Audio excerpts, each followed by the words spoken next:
Cette vidéo va vous présenter le principe de la chromatographie échangeuse d'ions. La chromatographie échangeuse d'ions est une technique qui permet de séparer les constituants d'un mélange en fonction de leur charge par migration d'une phase mobile le long d'une phase fixe. Elle se déroule en colonne ou en batch, mais dans cette vidéo, nous allons nous consacrer au cas de la colonne. Une information importante est que la résine ne doit jamais être sèche, donc la colonne contient toujours du tampon, comme sur l'image. Notre phase fixe est une résine qui peut être constituée par exemple de groupements carboxyliques, c'est-à-dire de fonctions COOH ou COO- selon le pH de la phase mobile. Pour déterminer la forme de ce groupement, c'est-à-dire est-ce qu'il est sous forme protonée ou déprotonée, on peut se servir d'un diagramme de prédominance du pH. Sur ce diagramme, nous allons placer le pKa, c'est-à-dire la valeur de pH à laquelle nous allons passer d'une forme protonée à une forme déprotonée. Dans notre exemple, pour le COOH et le COO-, la forme protonée sera COOH et la forme déprotonée sera la forme COO-. Le pKa de ce couple est de 2,5. Donc si le pH de la phase mobile est de 4,2 comme c'est le cas ici, la forme majoritaire est la forme COO-, donc forme déprotonée. On peut en déduire que les groupements de la phase fixe ou de la résine sont sous la forme COO-. Ce zoom de la résine vous permet de voir les groupements COO- dans le tampon pH 4,2. Pour illustrer le principe de la chromatographie échangeuse d'ions, je vous propose de prendre un échantillon constitué de deux molécules. Une molécule sera chargée négativement, ce sera l'étoile jaune sur les schémas à venir. Et une molécule qui sera chargée positivement, qui sera un rond rouge sur les schémas suivants. Nous allons à présent voir ce qu'il se passe dans les trois étapes de la chromatographie échangeuse d'ions, qui sont l'étape de fixation, l'étape de lavage et l'étape d'élution. En modifiant le pH des solutions tampons, donc de la phase mobile que nous allons utiliser lors de ces étapes, nous allons agir sur la charge des molécules et donc sur les interactions entre la résine et ces molécules. Lors de la première étape, qui est l'étape de fixation, on va placer dans la colonne de l'échantillon et du tampon pH 4,2. Les molécules contenues dans l'échantillon vont être emportées par la phase mobile lors de sa migration le long de la phase fixe. Ces molécules vont donc traverser la résine. Des interactions ioniques entre les charges négatives de la phase fixe, c'est-à-dire les groupements COO-, et les molécules chargées positivement, c'est-à-dire les molécules rouges de l'échantillon, vont se former. Les molécules chargées négativement, c'est-à-dire les molécules jaunes, sont entraînées par la phase mobile le long de la phase fixe sans être retenues. Un tube placé sous la colonne va permettre de récupérer le tampon qui permettait à la résine de ne pas sécher. L'étape suivante est l'étape de lavage, durant laquelle on va continuer d'utiliser du tampon pH 4,2. Durant cette étape, les molécules chargées négativement, c'est-à-dire les anions, continuent d'être emportées par la phase mobile, alors que les molécules chargées positivement, c'est-à-dire les cations, sont retenues par les groupes CO- de la résine. Les interactions ioniques entre les charges négatives de la résine et les molécules chargées positivement dans l'échantillon sont stables. À la sortie de la colonne, on place un tube dans lequel on récupère les molécules chargées négativement, c'est-à-dire les anions de l'échantillon. La troisième étape est l'étape d'élution, dans laquelle nous allons changer de tampon. Nous allons utiliser à présent un tampon pH 12. La modification du pH de 4,2 à 12 va entraîner un changement de charge des molécules rouges, qui sont chargées positivement. Donc elles deviennent des anions, des molécules chargées négativement. Ce changement de charge va être représenté par un changement de couleur. Les molécules vont devenir vertes sur l'animation. Ces molécules ne sont alors plus retenues par la résine, elles sont donc éluées ou alors éliminées. Au début de cette étape, sous la colonne, on continue de récupérer du tampon pH 4,2. Mais ensuite, on va récupérer ces molécules qui étaient initialement chargées positivement, donc qui étaient des cations dans l'échantillon de départ. À la fin de cette chromatographie, nous obtenons différents tubes. Ces tubes vont contenir uniquement du tampon, comme c'était le cas pour les premiers. Les premières molécules qui ont été emportées par la phase mobile, c'est-à-dire les molécules qui étaient chargées négativement.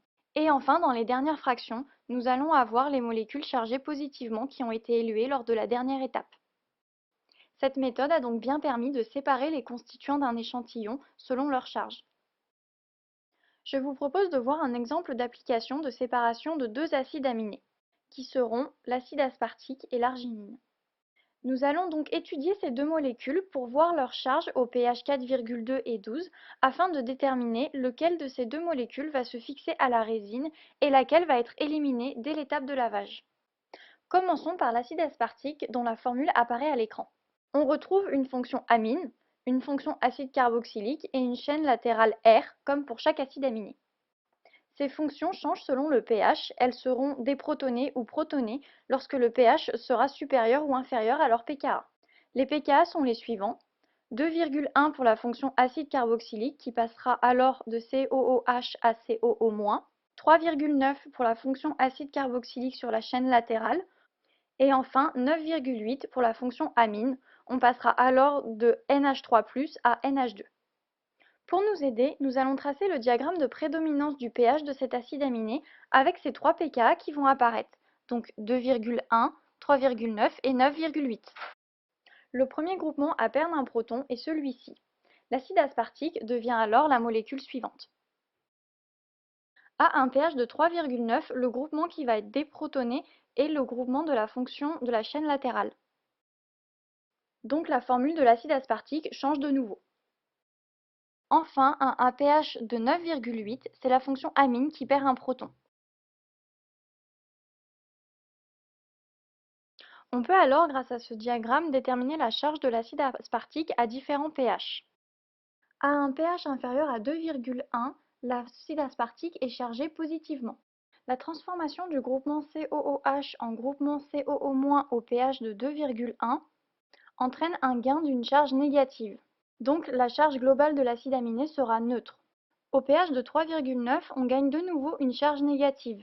Donc la charge globale de l'acide aminé sera négative. Enfin, au pH supérieur à 9,8, l'acide aminé est toujours chargé négativement puisqu'on ne regagne pas de charge positive. On voit sur ce diagramme de prédominance qu'à un pH de 4,2, l'acide aspartique est chargé négativement. Donc lors de l'étape de fixation, l'acide aspartique ne formera pas de liaison ionique avec les groupements COO-. Il ne sera pas retenu par la résine. Nous allons à présent nous intéresser à l'arginine, le deuxième acide aminé du mélange. On retrouve les fonctions caractéristiques des acides aminés, c'est-à-dire la fonction amine et la fonction acide carboxylique. La chaîne latérale est modifiée mais présente également un groupement qui peut être protoné ou déprotoné selon le pH. Comme c'était le cas pour l'acide aspartique, chaque groupement de l'arginine a un pKa qui lui est spécifique. 2,2 pour la fonction acide carboxylique, 9 pour la fonction amine et 12,5 pour la chaîne latérale. On va tracer un nouveau diagramme de prédominance de pH en faisant apparaître les 3 pKa, 2,2, 9 et 12,5. Le premier groupement à être déprotoné va de nouveau être le COOH puisque c'est le pKa le moins élevé, 2,2.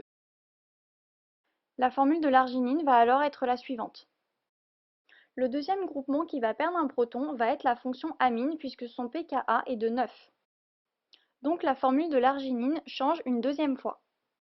Enfin, le pKa de la chaîne latérale étant de 12,5, c'est le dernier groupement de la molécule qui va être déprotoné. La formule de l'arginine change alors une dernière fois. Comme pour l'acide aspartique, ce diagramme de prédominance nous permet de déterminer la charge de l'arginine à différents pH. Ainsi, à un pH inférieur à 2,2, nous observons qu'il y a deux charges positives sur l'arginine. Donc l'arginine aura une charge globale positive.